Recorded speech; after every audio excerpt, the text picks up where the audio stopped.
Welcome to another episode of Clear Light Connections, where we talk to the people behind the businesses of Bay Area Houston, proudly sponsored by UTMB Health. Today I have Jeff. You're with the Moody Neurological Institute. Yes. Tell us what you guys do over there. So we treat traumatic brain injuries. So we have a residential program, a day program, outpatient program, people that have had injuries, workplace injuries, traffic injuries, even strokes or some other kind of brain damage that they basically have to relearn their daily living skills. So they come into our program, day program, they stay on campus, get 5 to 6 hours of therapy Monday through Friday, give them a little bit of downtime on the weekend, some activities and some socialization. Day program, same thing, they just don't stay on campus. And then our outpatient program is they just come in maybe 2 to 3 times a week for speech therapy, occupational therapy, or physical therapy.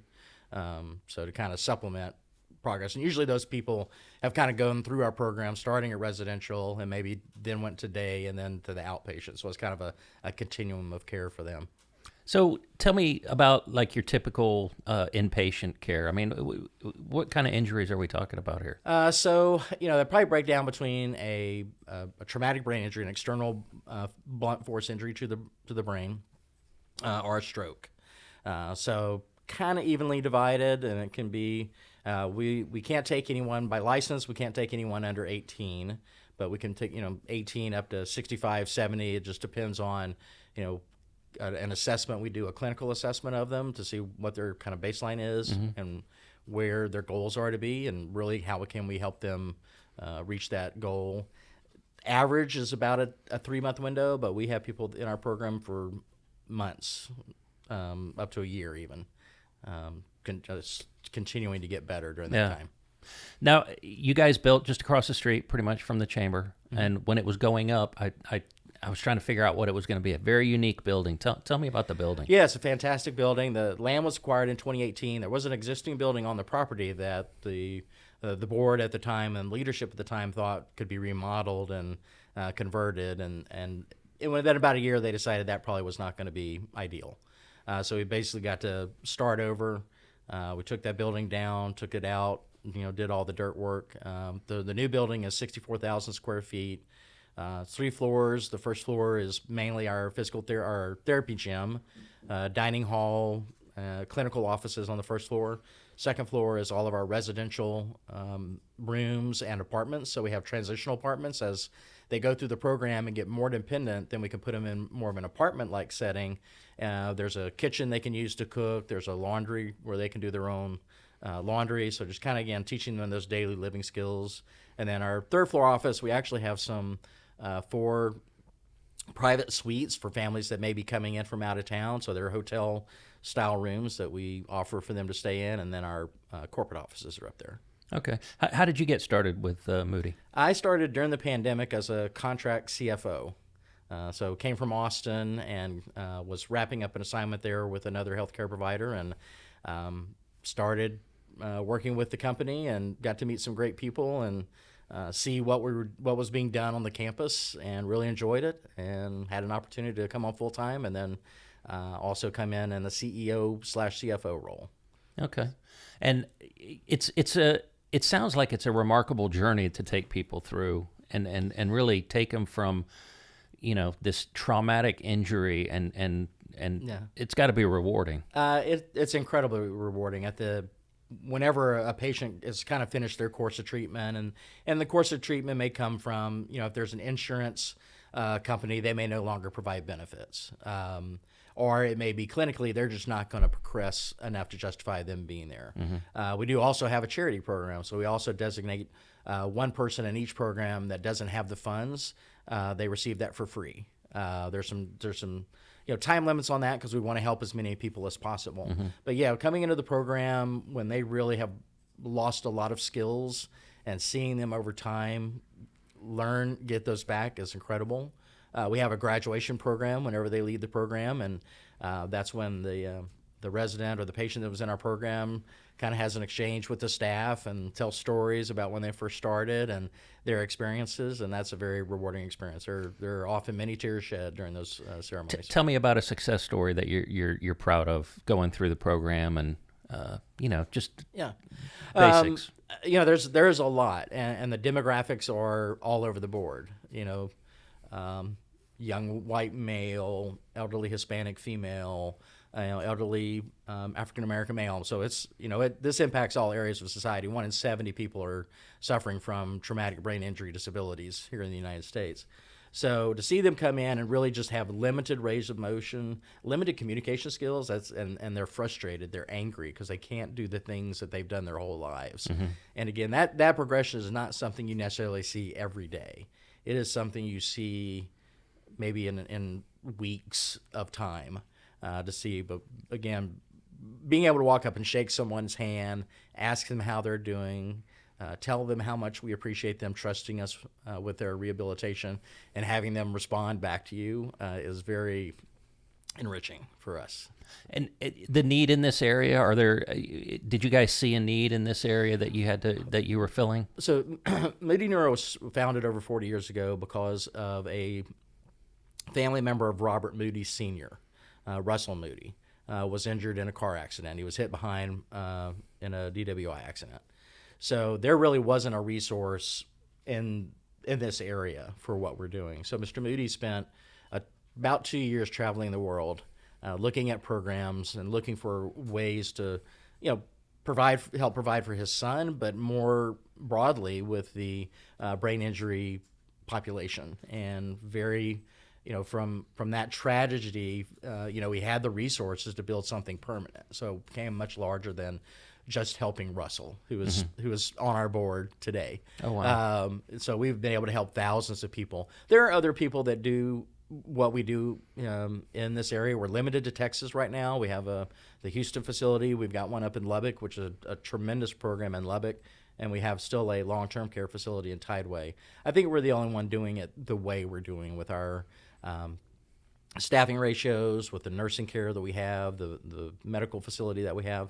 So I've got competitors, but I really don't see it that way. I see us as really, being one of what's going on out there.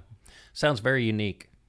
It is, and we're nationally known, and we're reaching back out. Everybody kind of withdrew and got very introverted during COVID, so we're not back out nationally. We're doing a research project with UTMB. We're doing a research project with the Shepherd Center in Atlanta, and we're about to start a research project with Northwestern University in Chicago. Oh, wow. We're also involved in a national organization, the Brain Injury Association of America.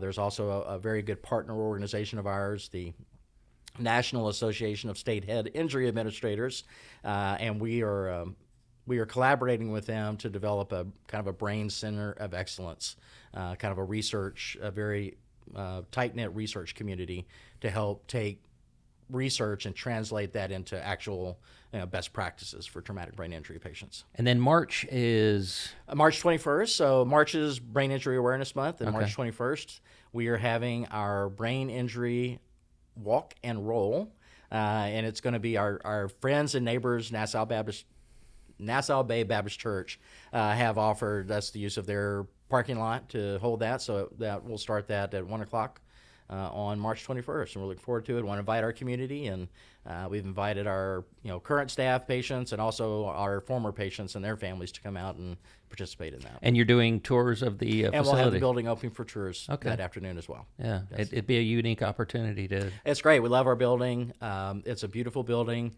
It's, when we had our ribbon cutting, I kind of got to see it. But what really is beautiful about it is what goes on inside with the patients that we have. Yeah. And how do you attract talent and kind of retain talent? It's very competitive.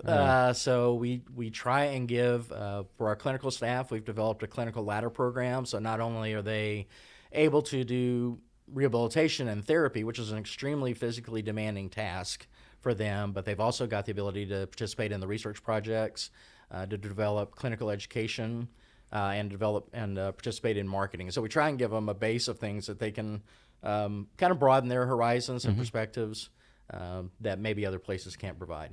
Awesome. So in most organizations, it's the people that, make the difference.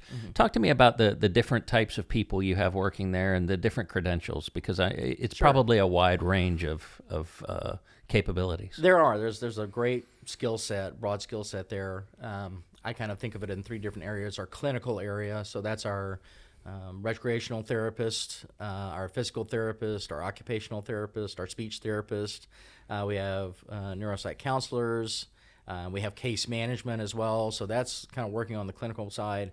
Our direct care staff is incredibly important. So those are the people that are working with them outside of therapy, helping to transport them, helping them with their daily needs, getting into the room, getting up in the mornings. And then our support staff, because you need accounting and HR and billing and all those other kind of functions. So they're all critical to what we do. We do emphasize Team Moody, and we want to make sure that everything we do as an organization really has the patient at the center of it. But really has some very talented clinical staff there that really, are the basis for our program treating the brain injury population. Yeah, because it's always about people. People always make the difference when it comes to any kind of service. Yeah, and as I mentioned earlier, the building's beautiful. The resources, the equipment that we have available, cutting edge, state of the art equipment is great to have. But if you don't have skilled people using that and helping the patients with that, then your program's not as good as it could be. Yeah, but all those therapists you mentioned, they're hard to find, huh? It's competitive because a lot of them come out of. I mean, there's a lot of programs, and it's a great career for new people. You can graduate with a PT degree. If you're a PT, you graduate with a doctorate, a DPT, and your starting salary is somewhere in the $70,000 to $75,000 range. So, and there's unlimited need. I mean, you can go work anywhere you want. Yeah. You have a choice. A lot of them want to do orthopedics or pediatric, but if they want neuro, if that's kind of their specialty, then we've got a good shot at them. If we have a pretty big internship program with schools kind of in this area, and most of the ones we've hired, a lot of the ones we've hired really started out as an intern with us and then kind of came on board once we had a position. It's a great way to hire because you know what you're getting. Absolutely. Yeah, tried quantity. Yeah. Awesome. And then so you went from being CFO to now CEO, CFO. How's that transition been for you? It's fun. I've been a healthcare CFO for a very long time, and I think had it not been this organization and the culture that we have, I would not have been that interested in it. But building a new program, building a new building, we installed our first medical record system in the last year. We got our car-free accreditation, so that's been a challenge. I also could not do it with a very strong kind of leadership or executive team around me. They're very skilled professionals, so I don't really have to lose a lot of sleep worrying about it at night. We just try and make sure we're keeping all the balls in the air and moving forward. So awesome. Anything else you want to tell us about Moody and what the fantastic work you're doing there? No, I think we've covered a lot. It is a great program. I'm very blessed to be a part of it. The Moody family is very involved still in what we do with the program. We're very happy to be here in Nassau Bay. Our word for the year is community, and that hits a lot of chords. That talks about the brain injury community that we serve, but it also talks about the physical community that we're in, and as well as our community as our staff, because we need to rely on each other while we're doing the work we're doing. Well, and I love the fact that Russ is on your board now after having gone through that, and it kind of shows you what's possible through your initiatives. Yeah, no, it's great to see him. He's kind of a cut up, but just having that connection to the family, and that connection to the island and that history over the last 42 years and what we've been able to do is very enriching again for all of us. Well, thanks for being here. All right, thank you very much.